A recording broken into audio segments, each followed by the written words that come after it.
There was a noticeable shift in fan discourse during the airing of Sapphire that went beyond the storyline itself, focusing instead on the on-screen chemistry between Özge Yagay and her co-star Burak Berkayakul. While chemistry is a common topic in television discussions, in this case it became particularly significant because it was constantly compared to her earlier work with Gökberk Demirci. On platforms like Reddit and Turkish fan forums, viewers debated whether the emotional connection in Sapphire felt more intense or less authentic than what they had seen before. Some argued that the newer pairing allowed Yagay to explore a more complex emotional range, while others felt that the spontaneity and subtlety of her previous on-screen dynamic had not been fully replicated. These discussions often included detailed analysis of specific scenes, with fans pointing out differences in pacing, dialogue delivery, and nonverbal interaction.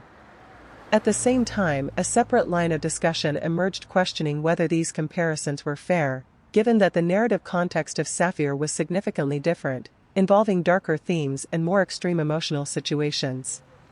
This perspective suggests that audience expectations are often shaped by previous experiences, making it difficult for actors to be evaluated independently of their past roles.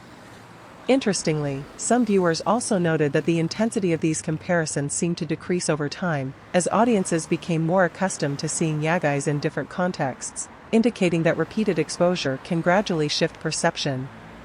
However, the initial reaction demonstrates how strongly early career roles can influence long-term audience expectations.